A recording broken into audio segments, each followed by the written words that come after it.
Selamat datang di Keluh Kesah Reddit, di mana kalian akan mendengarkan kisah menarik dari seluruh dunia. Kali ini adalah beberapa kisah tentang tema malicious compliance yang singkatnya memberi pelajaran kepada seseorang yang ngeyel alias kolot. Berikut ceritanya. Cerita pertama. Inspektur Salat. Ini terjadi pada perjalananku, seingatku pelanggan pertama malam itu. Aku menyadari hari Minggu adalah saat semua kegilaan datang melalui drive-thru. Sepertinya setiap orang mengambil barang minggu mereka, dan memutuskan mereka tidak menyukai apa yang mereka lihat, jadi mereka melampiaskannya kepadaku. Inspektur Salat, "Hei ya halo, terakhir kali kalian tidak memberi aku semua pembelianku. Kamu tidak pernah memberi aku semua pembelianku. Aku punya struk pembelian." Wah, di sana, pelan-pelan. Aku benci ketika orang memulai percakapan denganku seolah-olah aku adalah orang bodoh di sini terakhir kali. "Bu, apapun yang ada di struk pembelian ibu, aku akan memastikan ibu mendapatkannya. Aku butuh salad pecan apel, dan itu dengan selada dan ayam panggang dan remah keju biru dan remah keju biru dan kemiri dan remah keju biru." Dia pada dasarnya hanya terus menjelaskan salad, tetapi lebih menekankan keju biru remahan karena ternyata terakhir kali staf sebelumnya tidak menaruhnya. Kesalahan mudah dibuat, karena 90% dari semua pesanan tidak ada yang menginginkan keju biru. Juga, kami biasanya berkumpul saat orang tersebut berbicara, terutama minuman dan salad. Jadi setiap kali dia mengatakan blue cheese crumbles, orang dapur melakukan kontak mata dengan aku sambil menambahkan seatload lain ketika blue cheese crumble hanya ditaruh di mana-mana dengan tegas seperti koki Swedia. Itu benar-benar penuh. Kami membagikan salad untuk dia periksa dengan kacamata inspektur kecilnya yang bodoh. Dan dia seperti, "Ya, itu banyak keju biru remahan." "Ya idiot, makan saladmu, baunya seperti kaos kaki busuk." Cerita kedua. Jika kamu tidak bisa menghandle tubuhku, aku tidak bisa menghandle tubuhmu. Ini terjadi lebih dari 15 tahun yang lalu. Aku berlatih sebagai balerina klasik dan aku juga menari di gereja dan merupakan bagian dari kelompok pemuda. Menari di gereja sangat berbeda terutama karena pakaian yang kami boleh pakai. Tidak ada yang ketat, tidak ada yang akan menunjukkan terlalu banyak kulit. Jadi, daripada menggunakan bodysuit dan celana ketat, aku akan menggunakan t-shirt dan celana, tetapi tergantung pada gerakannya. T-shirt akan terangkat dan orang-orang bisa melihat perutku. Jadi, pemimpin pemuda memutuskan garis-garis dari kelompok dansa harus menggunakan bodysuit di bawah t-shirt agar para lelaki tidak tergoda. Semuanya konyol. Suatu akhir pekan beberapa gadis tidur di rumahku dan kami membuat rencana.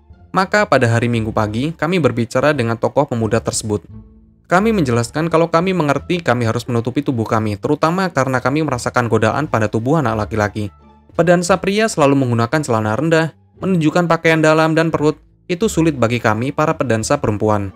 Jadi kami meminta aturan kesopanan yang sama yang diterapkan pada kami juga diterapkan pada anak laki-laki. Karena ini adalah usaha bersama, 15 anak perempuan berbicara. Pemimpin tidak punya cara lain selain melakukan seperti yang kami minta. Anak laki-laki menjadi gila dengan aturan baru, terutama karena mereka harus membeli ikat pinggang untuk menjaga celana tetap di tempatnya. Aku meninggalkan kelompok pemuda itu beberapa bulan setelah itu, karena mereka memiliki batasan usia yang sangat ketat. Tetapi aturan itu berlaku selama beberapa tahun setelah aku pergi. Cerita ketiga. Nggak bisa membayar tilang ngebut dengan tunai tetapi harus transfer? Baiklah, aku akan mengurangi biaya transfernya. Ini adalah cerita dari ayahku. Sekitar 30 tahun yang lalu, polisi menghentikannya karena pelanggaran lalu lintas ringan, yang berarti denda $20. Dia mengeluarkan dompetnya dan ingin memberi polisi itu uang denda, menyelesaikan tilang di tempat. Namun, polisi itu kasihan dengan sikap ayahku yang tidak peduli, dan mengatakan kepadanya kalau polisi itu tidak akan mengambil uang itu, dan ayah harus mentransfernya melalui rekening bank. Hanya untuk membuat birokrasi tambahan untuknya. Ingat, ini kembali pada waktu sebelum internet banking, yaitu ayah harus pergi ke bank untuk melakukan transfer. Isyarat malicious compliance.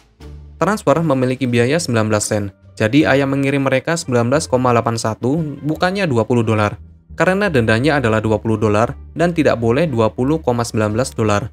Sistem komputer mereka tidak dapat memproses ini, karena jumlahnya tidak benar dan mengirim uang kembali secara otomatis. Beberapa hari kemudian, ayah menerima pengingat pembayaran. Ayah dengan sopan menjawab kalau dia sudah melakukan transfer. Dikurangi biaya transfer karena dia bisa membayar tunai, tetapi polisi tidak menginginkan uang itu. Ayah kemudian mentransfer mereka $19,14. $20 dikurangi 2 kali biaya perbankan dan dikurangi biaya untuk cap. Tentu saja, sistem otomatis mengirimkan uang kembali lagi karena jumlahnya tidak ditentukan. Pengingat berikutnya dijawab oleh pengacaranya, yang menjelaskan kepada mereka kalau menurutnya, ayah memiliki kedudukan hukum yang tinggi. Ayah membayarnya lagi, kali ini di bawah $18. Uang itu ditransfer kembali dan polisi sekarang membiarkan kasus itu berhenti. Melihat itu tidak akan kemana-mana dan memperbaiki software pemesanan untuk tidak mengirim uang kembali akan terlalu mahal. Terima kasih telah menonton video ini. Kalian bisa like, komen, dan subscribe channel ini. Sampai bertemu di video selanjutnya.